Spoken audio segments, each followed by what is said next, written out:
ప్రపంచంలోని అతిపెద్ద ఆధ్యాత్మిక కార్యక్రమం మహాకుంభమేళాలో ప్రధానమంత్రి నరేంద్ర మోదీ పాల్గొనున్నారు. ఇవాళ త్రివేణి సంగమంలో పుణ్యస్నానం ఆచరించనున్నారు మోదీ. ఈ నేపథ్యంలో ఉత్తరప్రదేశ్ ముఖ్యమంత్రి యోగి ఆదిత్యనాథ్ ఇప్పటికే ప్రయాగ్రాజ్లోని మహాకుంభమేళా ప్రాంతానికి చేరుకున్నారు. ఉదయం 10 గంటలకు ప్రయాగ్రాజ్ ఎయిర్పోర్ట్కు చేరుకోనున్న మోదీ అక్కడి నుంచి అరైల్ ఘాట్కు వెళ్తారు. ఉదయం 11 గంటల సమయంలో త్రివేణి సంగమంలో పుణ్యస్నానం ఆచరిస్తారు. తర్వాత త్రివేణి సంగమం ఒడ్డున గంగామాతను పూజించి దేశ ప్రజల శ్రేయస్సు కోసం ప్రార్థనలు చేస్తారని తెలుస్తోంది. అనంతరం ప్రయాగ్రాజ్ ఎయిర్పోర్టుకు వెళ్లి ఢిల్లీ బయలుదేరనున్నట్టు సమాచారం. మోదీ రాక నేపథ్యంలో నగరంతో పాటు కుంభమేళా వద్ద భారీ భద్రతా ఏర్పాట్లు చేశారు అధికారులు.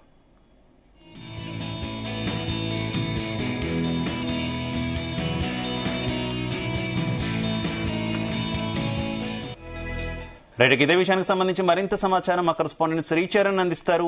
శ్రీచరణ్,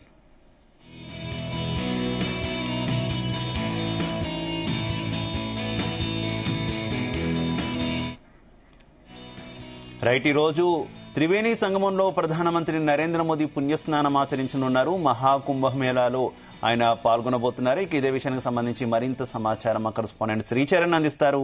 శ్రీచరణ్, శివ, ఈ రోజు ప్రధాని నరేంద్ర మోదీ ప్రయాగరాజ్ లో పర్యటించనున్నారు. మహాకుంభమేళాలో ప్రత్యేకంగా ఆయన స్నానం కూడా ఆచరించనున్నారు. ఉదయం 10 గంటలకు ప్రయాగరాజ్ ఎయిర్పోర్ట్ చేరుకోనున్నారు. అక్కడి నుండి అరైల్ ఘాట్ కు వెళ్తారు. ఉదయం 11 గంటల సమయంలో త్రివేణి సంగమంలో పుణ్యస్నానం ఆచరిస్తారు. తర్వాత త్రివేణి సంగం ఒడ్డున గంగామాతను పూజించి ప్రత్యేకంగా హారతి కూడా ఇస్తారు. దేశ ప్రజల శ్రేయస్సు కోసం ప్రార్థనలు కూడా ఆయన నిర్వహిస్తారు. దీంతో పాటు కొంతమంది అఖాడాలు సాధు సంతులు కూడా వాళ్ళది బ్లెస్సింగ్స్ కూడా ప్రధాని నరేంద్ర మోదీ తీసుకొని ఉన్నారు. అనంతరం ప్రయాగరాజ్ ఎయిర్పోర్ట్ వెళ్లి ఢిల్లీ కూడా బయలుదేరుతారు. ఈ మేరకు నిన్న ఉత్తరప్రదేశ్ ముఖ్యమంత్రి యోగి ఆదిత్యనాథ్ కూడా ప్రత్యేకంగా ఒక రివ్యూ కూడా నిర్వహించారు. ఆయన స్థానికంగా అక్కడ బోట్లలో తిరిగి అలాగే ప్రయాగరాజ్ మొత్తం కూడా తిరిగి ప్రధాని నరేంద్ర మోదీ ప్రయాగరాజ్ పర్యటన నేపథ్యంలో తీసుకోవాల్సిన జాగ్రత్తలు అలాగే సూచనలు కూడా అధికారులకు చేశారు. ఎందుకంటే ప్రధాని నరేంద్ర మోదీ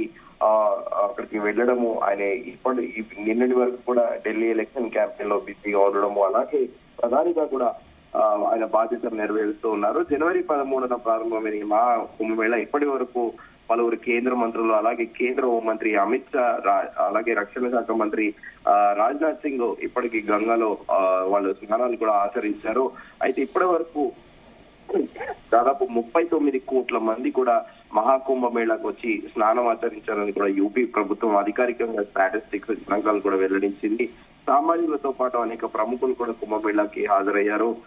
వీరిలో రాజ్యసభ సభ్యురాలు సుధామూర్తి అలాగే దాంతో పాటు Adani group of chairman Gautam Adani కూడా వెళ్లారు. ఇలా పలువురు సెలబ్రిటీలు కూడా వెళ్లి ఇప్పటికే స్నానం ఆచరించారు. వీరితో పాటు విదేశీయులు కూడా ప్రత్యేకంగా లారెన్ పావెల్, స్టీవ్ జాబ్స్ భార్య అలాగే పలువురు ఇజ్రాయిలీస్, రష్యన్స్, జాపనీస్ అలాగే అమెరికన్స్ కూడా చాలా మంది చేరుకొని స్నానం ఆచరించారు.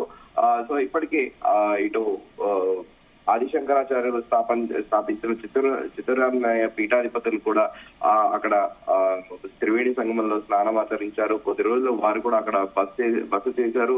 సో ఇప్పుడు ప్రపంచంలోనే ఇది అతిపెద్ద ఆధ్యాత్మిక కార్యక్రమము. ప్రధాని నరేంద్ర మోదీ ప్రయాగరాజ్ నుంచి కేవలం 140 కిలోమీటర్ల దూరంలోనే ఉన్న వారణాసి ఆయన పార్లమెంట్ కాన్స్టిట్యున్సీ, ఎక్కడి నుంచి అయితే వరుసగా 3 సార్లు కూడా ప్రధాని నరేంద్ర మోదీ పోటీ చేస్తున్న నేపథ్యంలో ఈ రోజు అక్కడ చాలా ప్రాధాన్యత సంతరించుకుంది. ఎందుకంటే అట్ ది సేమ్ టైం కొద్దిసేపటి కిందటే ఢిల్లీలో కూడా పోలింగ్ ఓటింగ్ అనేది స్టార్ట్ అయింది. సో ఈ నేపథ్యంలో ప్రధాని నరేంద్ర మోదీ ఇటు ప్రయాగరాజ్ వెళ్లడం కూడా ప్రాధాన్యత సంతరించుకుంది.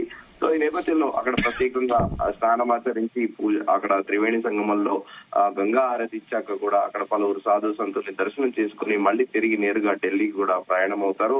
సో ఈ నేపథ్యంలో ఉత్తరప్రదేశ్ ప్రభుత్వం ఇప్పటికే మౌని అమావాస్య రోజు జరిగిన ఘటనకు మళ్ళీ అవి రిపీట్ కాకుండా తగు జాగ్రత్తలు కూడా తీసుకుంది. ఈ మేరకు ప్రతిరోజు కూడా ఉత్తరప్రదేశ్ ముఖ్యమంత్రి యోగి ఆదిత్యనాథ్ వీడియో కాన్ఫరెన్స్ ద్వారా అలాగే సీసీ ఫుటేజ్ ఎక్కడైతే అక్కడ కెమెరాలో నియమించారు. ప్రతిరోజు కూడా మానిటర్ చేస్తున్నారు. సో ఈ నేపథ్యంలో నిన్ననే భూటాన్ రాజు కూడా ముఖ్యమంత్రి యోగి ఆదిత్యనాథ్ తోని ప్రత్యేకంగా త్రివేణి సంగమంలో స్నానం ఆచరించారు. ఈ రోజు కూడా ప్రధానమంత్రి నరేంద్ర మోదీతోని మరోసారి భూటాన్ రాజు కూడా స్నానం ఆచరిస్తారు. సో సాయంత్రం తిరిగి యథావిధిగా ఢిల్లీ వెళ్లిపోయి ప్రధానమంత్రిగా తన కార్యక్రమాలలో కూడా ప్రధాని నరేంద్ర మోదీ నిమగ్నం అవుతారు. Shiva. Okay Sricharan, thank you.